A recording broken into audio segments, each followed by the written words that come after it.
주님의 이름으로 축원합니다. 예수님께서 천국에 대해서 천국은 이와 같다 하면서 7가지 비유를 들어서 말씀을 하셨습니다. 천국은 어떤 지리적인 공간이 아니죠. 천국은 하나님의 통치를 말합니다. 천국은 하나님의 통치가 이루어지는 곳, 그것이 바로 천국이죠. 이 천국의 완성은 예수님의 재림으로 완성이 되어질 것입니다. 하지만 이 땅에서 하나님의 다스림이 씨처럼 자라고 누룩처럼 퍼져 나아가는 나라, 그것이 바로 천국이라는 것입니다. 또 하나는 이 천국은 우리에게 이미 임했지만 완성을 기다리고 있는 나라다, 이렇게 주님께서는 말씀을 합니다. 아주 쉽게 얘기하면 예수님 자신이 천국인 거예요.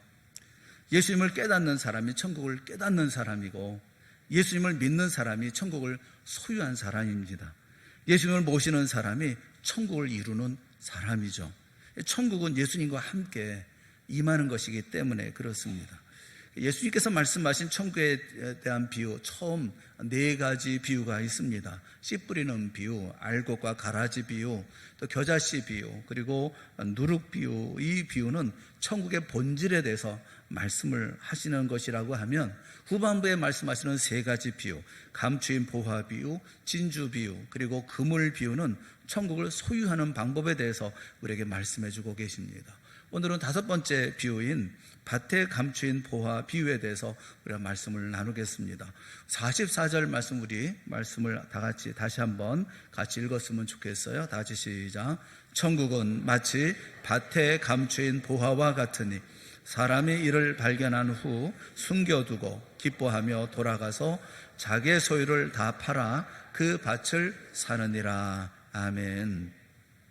우리가 예수님께서 말씀하신 이 비유를 이해하려고 하면 2000년 전 당시의 배경을 알아야 합니다. 당시는 재물과 보물을 관리하는 방법이 오늘과는 퍽 차이가 있었습니다. 은행이나 금고가 없었기 때문에 항아리에 넣어서 땅이라든가 이런 곳에 묻어두었던 거죠. 그 당시에 법이 없었던 것은 아닙니다. 하지만 이런 작은 마을, 이런 곳에는 법에 힘이 미치질 못하죠. 법은 있으나 마나한 것이었습니다. 도적이나 강도를 만나거나 불안당이거나 갑자기 도적 떼들이 휩쓰는 날에는 속수무책으로 당할 수밖에 없었습니다. 더더군다나 전쟁이 나거나 난리를 당할 땐 이 방법이 재물을 가장 잘 보관할 수 있는 가장 안전한 방법이었습니다.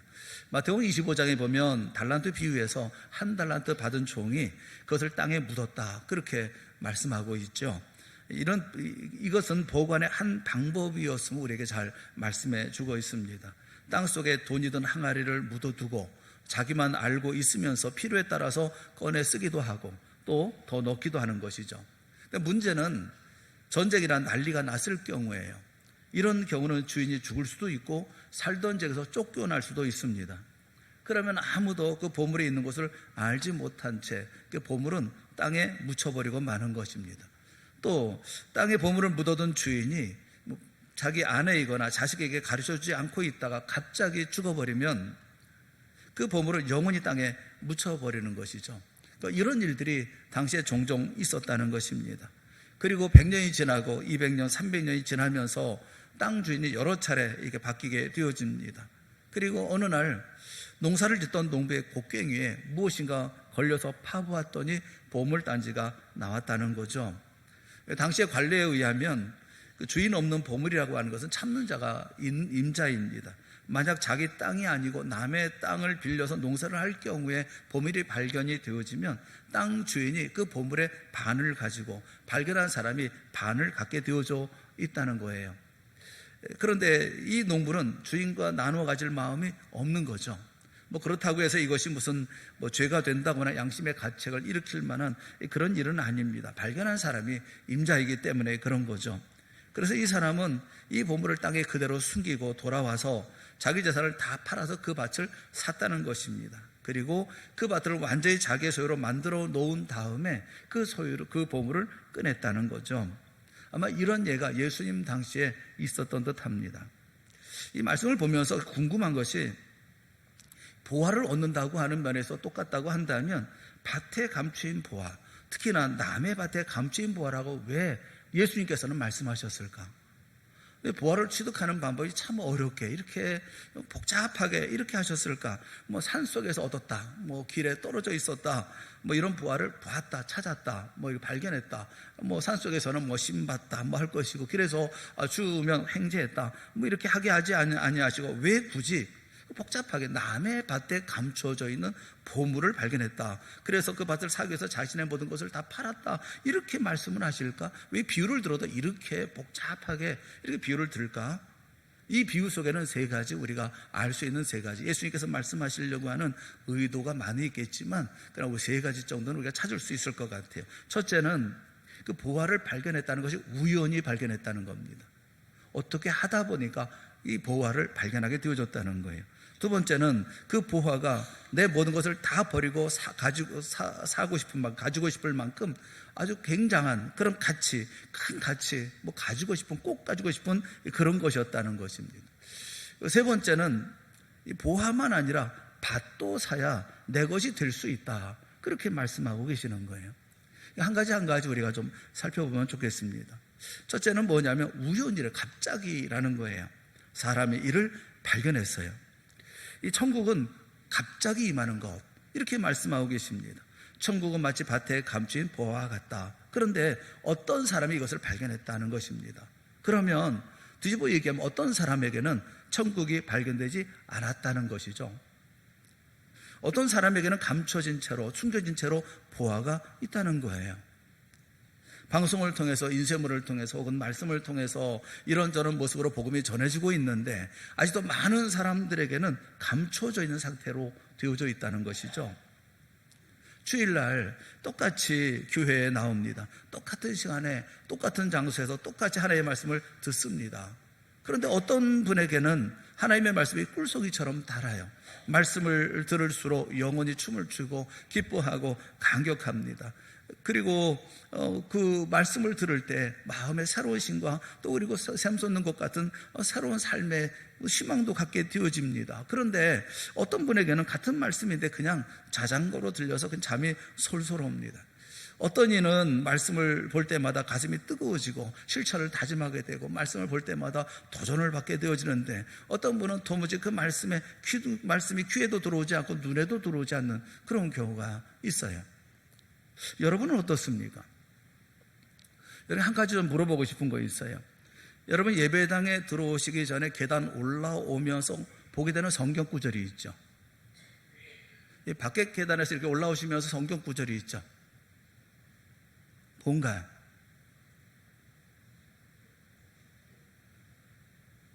이 5, 6년을 봤는데도 모르시네. 뭐죠? 사진 한번 보여주실래요? 계단에 올라오면서 뭐가 있어요? 하나님이 세상을 이처럼 사랑하사. 그 마음 뜨겁지 않아요? 예배당에 올라올 때 찬양대는 열려 올라오니까 그러니까 뭐 못 봤다 하겠지만 대부분 성도들이 이렇게 밖에서 이렇게 들어오실 때 저거 보잖아요. 하나님이 세상을 이처럼 사랑하사. 마음이 뜨겁지 않아요? 나를 사랑하시, 세상을 살아가시는 주님, 이런 마음이 들지 않아요?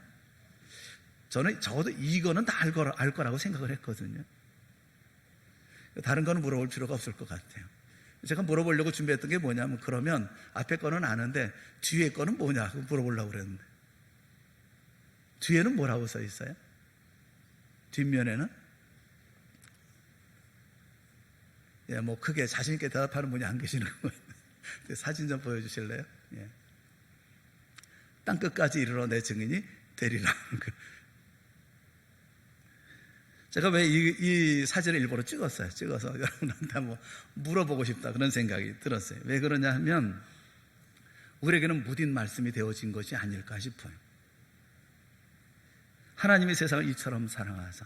교회에 오면 예배당에 들어올 때 그 말씀을 보면 가슴이 뛰잖아요. 또 예배 드리고 나아갈 때 땅끝까지로 내 증인이 되리라 하면 마음에 도전이 되잖아요. 오늘 이후로 이렇게 도전받기를 주님의 이름으로 축원합니다. 누가 물어보면 꼭 대답들을 하십시오. 아니, 고개도 안 들고 들여다보고 뭐가 있는지도 모르고 그냥 계단 밑만 보고 그렇게 오시면 되겠어요? 우리는 우리 주변에 하나님의 말씀을 보면 가슴이 뜨거워야 되고 또 그 말씀을 들을 때 가슴이 뭉클해져야 되고 해야 되는데 그런 마음이 많이 들지 않는 것 같아요. 예수님이 우리를 위해 십자가에 못 박혀 죽으시고 사흘 만에 부활하셔서 내가 세상 끝날까지 너희와 항상 함께 있으라 약속하시고 오늘 우리 가운데 거하십니다. 그런데 주님과 함께한 천국을 전혀 느낄 수 없다고 한다면, 이렇게 우리 옆에 쓰여져 있는 이 주님의 말씀에 가슴이 뭉클해지고 감격하지 않는다면 그 감추인 보화라고 말하지 않을 수 없지 않겠습니까? 천국이 느껴지지도 보이지도 않고 예수 그리스도가 체험되지도 않는 사람의 인생. 여러분, 요한복음 1장 4절 5절 말씀을 한번 보시면 좋겠어요. 요한복음 1장 4절 5절 그 말씀을 좀 보여주시죠. 요한복음 1장 4절 5절 우리 다 같이 한번 보겠습니다. 시작. 그 안에 생명이 있었으니 이 생명은 사람들의 빛이라. 빛이 어둠에 비추되 어둠이 깨닫지 못하더라. 당연하죠. 어둠이 무슨 빛을 깨달을 수가 있겠어요? 천국이 주어졌지만 천국은 그 사람에게 감추어져 있는 보화일 뿐인 거예요. 그런데 요한복음 1장 11절에 있는 말씀, 이런 말씀이 있습니다. 요한복음 1장 11절 같이 봅시다. 시작. 자기 땅에 오매 자기 백성이 영접하지 아니하였으나. 이게 비극이죠. 자기 땅에 왔는데 자기 백성이 영접을 안 해요. 빛이신 예수님, 생명이신 예수님의 기쁜 소식이 있는데 그것과는 아무런 상관없이 살아가는 사람이 이 세상에는 너무나 많습니다. 과거에 우리도 그런 사람 중에 하나였죠. 그런데 어느 날 우연히 감춰진 보화가 발견되어지는 거예요. 마치 농부가 발견한 것처럼 발견한 거예요. 이 농부는 보화를 캐내려고 백년 묵은 삼산을 캐듯이 여러 산을 헤매고 다닌 사람이 아니에요. 매일이 똑같이 지루하게 반복되는 일상생활 속에서 농사를 짓고 있었는데 전혀 예기치 않게 꽃갱이에 보화가 걸린 것입니다. 이처럼 천국은 어느 날 우연히 발견되어진다 라고 말씀하고 계셔요. 예수님이 이 비유 다음에 든 비유가 값진 진주 비유인데, 이것은 장사꾼이 산전수전 다 겪으면서 값진 진주를 스스로 구합니다. 불교에도 빠져보고 철학도 해보고 산에도 가보고 구도적인 삶을 살다가 지치고 고통을 당하고 온갖 역경의 파고를 다 거치면서 그래서 마침내 드디어 예수 그리스도를 발견하는 거죠. 그런데 이 농부는 우연히 애쓰고 수고하지 않았는데 발견합니다.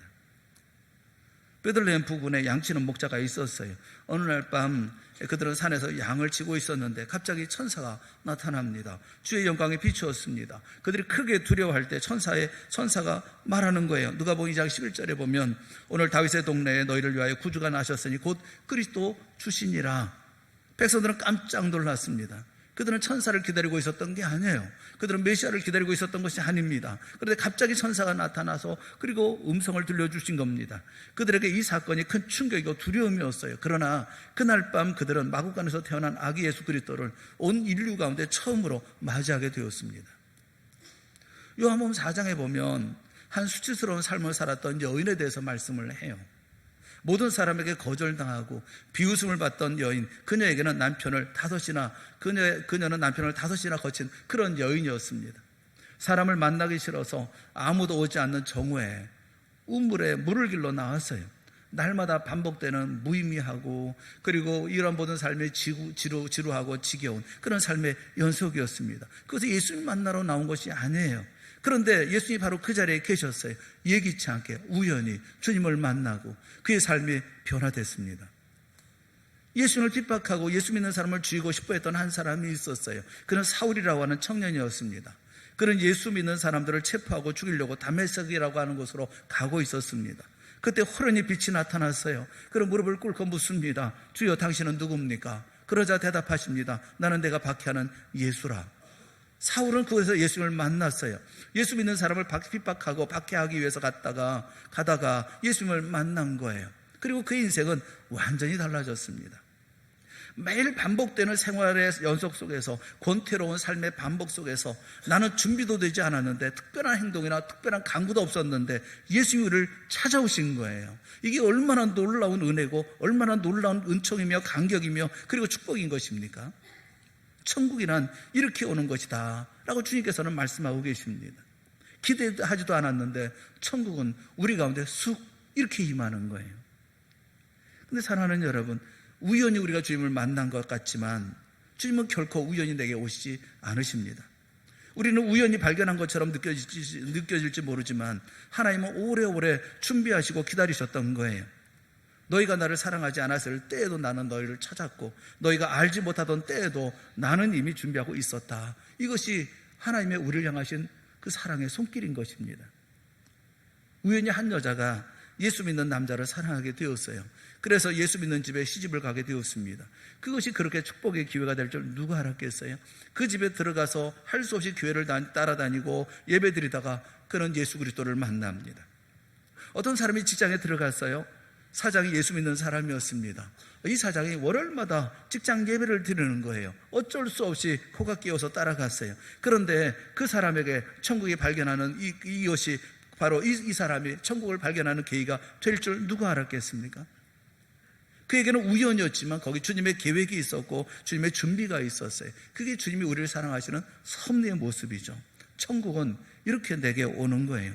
내가 찾아서 만난 것이 아니라 어느 순간 주어진 거예요. 나는 나의 인생길을 의미 없이 지나갔지만 주님은 의미 있게 나를 만져주셨던 것입니다. 나는 우연히 행동했지만 주님은 필연적으로 내게 찾아오신 것입니다. 그래서 예수님을 만난 거예요. 정말 우연히 놀랍게 내 인생을 찾고 나의 영혼의 빛을 찾았어요. 예수 그리스도 주님 안에서 천국을 찾은 거예요. 천국은 이렇게 우리에게 오신 거예요. 온 거예요. 이 얼마나 놀랍고 감격스러운 축복의 사건입니까? 이것이 밭에 감추인 보화의 비유가 말씀하고 있는 거예요. 사랑하는 여러분, 그러므로 자랑하지 마시라고요. 그러므로 뻐기지 마시라고요. 그러므로 남들 위해 서려고 하지 마시라고요. 내게 찾아온 것은 주님의 은혜입니다. 천국을 내게 주신 분은 주님께서 우연히 주신 것처럼 내게 주신 것은 우리가 감사할 조건일 뿐이지, 찬양할 조건일 뿐이지, 주님을 노래할 조건일 뿐이지 자랑할 이유가 되는 것은 아니라는 거예요. 우리 가운데 천국은 이렇게 주님께서 주셔서 오신 것이다. 우리가 천국을 만나게 된 것이고 천국을 소유하게 된 것이다. 그렇게 말씀하는 것이 첫 번째 오늘 본문의 말씀을 통해서 얻을 수 있는 교훈이에요. 두 번째는 이 천국은 굉장히 큰 가치가 있는 것이라는 것입니다. 숨겨두고 기뻐했다. 그렇게 말씀을 해요. 보화가 밭에 묻혀있다는 사실을 안 사람은 그것을 그대로 숨겨두고 기뻐하며 돌아왔습니다. 남의 땅을 빌려서 농사 짓는 그런 신세였던 이런 사람이 엄청난 보물을 발견한 거예요. 그 순간 그에게는 아무것도 눈에 들어오지 않았을 것입니다. 빚쟁이도 무섭지 않았을 거예요. 나를 업신여기고 무시하고 졸아가던 사람들이 더 이상 믿지 않았을 것입니다. 그에게 보화가 있기 때문에 그렇죠. 천국을 발견한 사람은 그와 같은 거예요. 오랫동안 무의미하게 교회를 다녔어요. 예수 믿는 집안에서 태어나서 모태에서부터 예수 믿기 시작했습니다. 유아 세례도 받았고 아무런 의미도 없이 교회 다니지만 그래 찬송가도 잘 부르고 성경도 많이 합니다. 하지만 그에게는 구원의 감격과 기쁨이 없었어요. 그런데 어느 날 세상이 뒤집어졌습니다. 살아 역사하시는 주님 예수 그리스도를 만난 거예요. 나의 왕, 나의 구주, 나의 하나님을 만난 것입니다. 하나님을 아바 아버지라 부르게 되었습니다. 보물을 발견한 것 같은 그 기쁨이 강물처럼 흐르기 시작합니다. 모든 것이 새롭고 모든 것이 신기하고 모든 것이 기적이었어요. 미래가 없던 그에게 미래가 생겼습니다. 삶의 의미가 없던 그에게 삶의 의미가 생겼어요. 이제는 그 누구가 아무리 모욕을 한다 하더라도 아무런 상관이 없어요. 누구 앞에서랄지라도 기뻐하며 크게 웃고 살 수가 있어요. 이런 체험을 한 믿음의 사람이 있습니다. 그가 바로 사도 바울이에요. 그리고 이렇게 고백을 해요. 빌립보서 3장 8절과 9절에 있는 말씀입니다. 빌립보서 3장 8절 9절 같이 보겠습니다. 시작.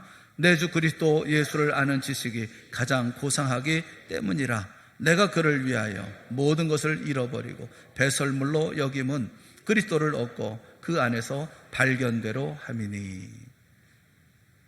예수 그리스도를 만나게 할 수 있었던 그런 고백입니다. 숨겨진 보물을 발견한 농부는 곧장 돌아가서 그 밭을 사기 위해서 자기의 소유 전부를 다 팔아버립니다. 당장 배고프고 당장 가난하고 당장 갚을 것이 있고 그러나 그것 때문에 염려하고 걱정했을까요? 그렇지 않습니다. 오히려 꿈에 부풀어 있었을 것입니다. 내가 이 돈으로 그 밭을 사서 포화를 얻기만 하면 큰 부자가 될 텐데 하는 마음에 그 마음은 크게 들떠 있었던 거예요. 예수 그리스도를 발견한 사람, 천국을 발견한 사람은 세상적인 소유에 그렇게 관심이 없습니다. 그렇게 아끼고 사랑했던 것들 포기하기 시작합니다. 태양을 발견한 사람이 그래 촛불을 소중하게 여길까요? 주님을 만난 사람은 세상에 대한 어떤 미련, 이런 모든 미련들이 사라집니다. 농부는 자기 재산을 정리합니다. 모두 팔아버리고 맙니다. 천국이 같이 있음을 여러분 알 수 있기를 바라요. 내 마음에 흘러넘치는 평화, 내가 힘들고 어려울 때 내 마음에 평화를 주시는 그 평화, 이것이 바로 천국이 주는 힘이에요.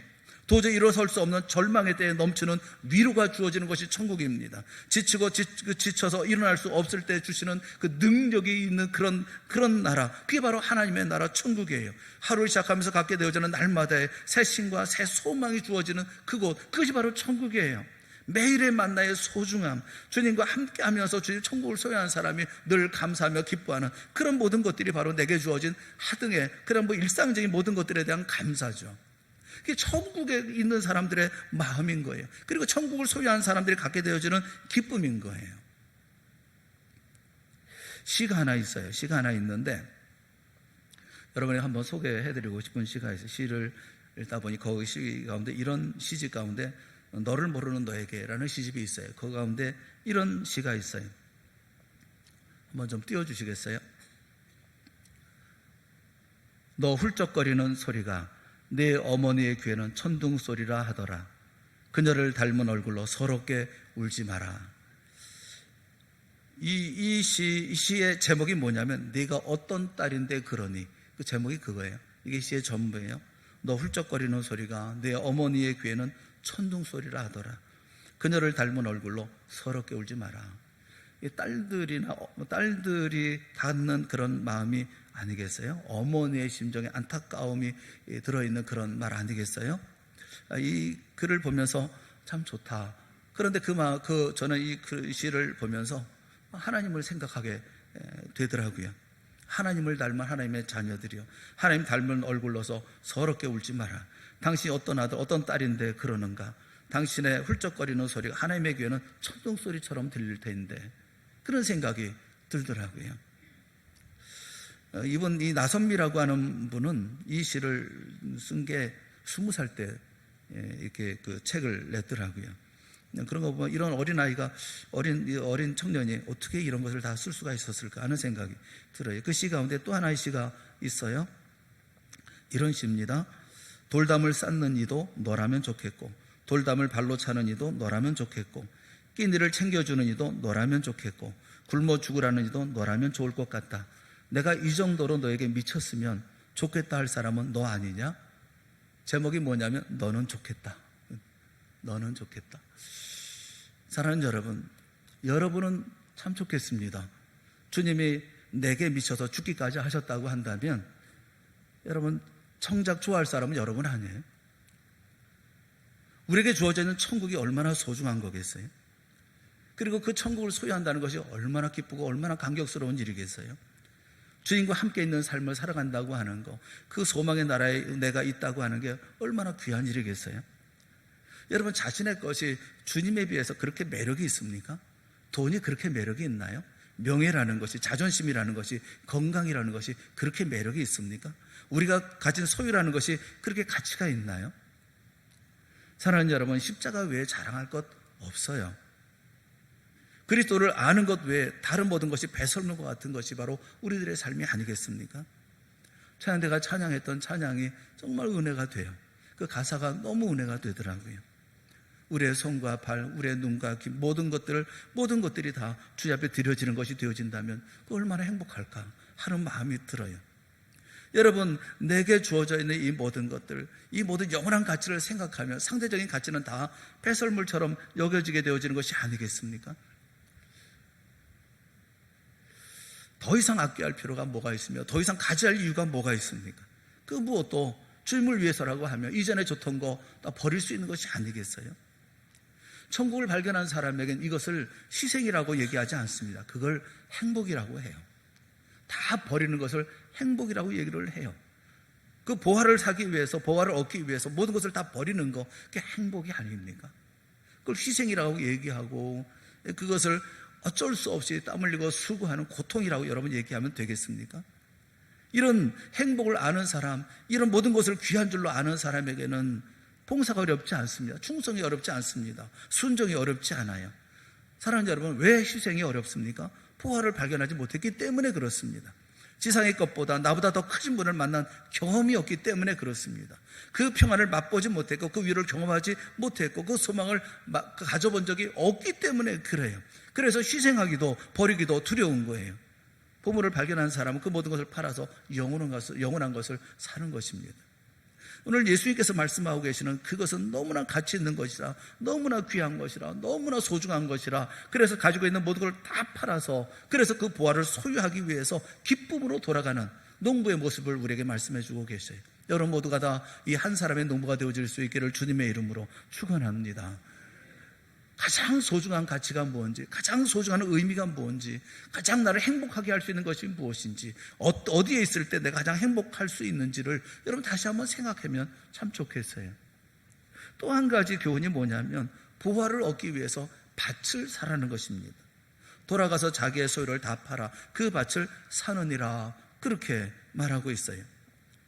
농부는 재산을 다 팔아서 밭을 샀습니다. 그 이유는 밭 속에 있는 보물 때문에 그렇습니다. 보물만 사는 것이 아니라 밭을 사는 거예요. 우리가 바라는 것은 보화입니다. 그런데 그 보화를 얻기 위해서 푸득불 밭을 샀다는 거예요. 남의 밭이라는 거예요. 예수님께서 왜 이 말씀을 하고 계시느냐 하면 천국을 얻기 원하면 천국과 관련된 모든 것들을 다 사야 된다는 거예요. 받아들여야 된다는 거예요. 사랑하는 여러분, 우리가 자신을 돌아보면 다 마음에 들지를 않아요. 우리가 가진 것도 그렇고 생긴 것도 그렇고 능력도 그렇고 다 마음에 들지 않아요. 하지만 그럼에도 불구하고 나를 받아들일 줄 알아야 돼요. 주님이 주신 새 생명의 사람입니다. 우리 주님이 따로 값주고 사주신 내 인생인 거예요. 여러분 나 자신에 대해서 함부로 대하지 마세요. 소중하게 귀하게 여기세요. 결코 자신을 천대하거나 학대하지 마세요. 자학하지 마시라고요. 절망도 포기도 하지 마세요. 그처럼 남도 존중하세요. 나를 소중하게 여기는 것처럼 남들도 소중하게 여기세요. 내 인격이 소중한 것처럼 남의 인격 함부로 하지 마세요. 내가 무시당하는 거 싫은 것처럼 남 무시하지 마세요. 이 모든 것을 내가 소유해야 되는 거예요. 내 인생은 그 자체로 소중한 거예요. 저 사람은 저 사람의 인생 그 자체로 소중한 거예요. 이걸 받아들이고 사야 됩니다. 내 가정도 사야 합니다. 주님이 주신 내 남편이에요. 주님이 주신 내 아내입니다. 주님이 주신 내 자녀들인 거예요. 내 가정을 사랑해야 하는 거예요. 내 가정을 내가 받아들여야 되는 거예요. 에베소 5장에 보면 가족에 대해서 말씀을 하고 있어요. 에베소 5장 22절 말씀에 보면 그 아내들에 대해서 말씀을 하고 있습니다. 아내들만 한번 다 같이 읽어봅시다. 시작. 아내들이여 복종하기를 주께 하듯 하라. 그 말씀만 있는 게 아니에요. 남편들에게 하시는 말씀도 있습니다. 에베소 5장 25절 남편들만 다시 시작.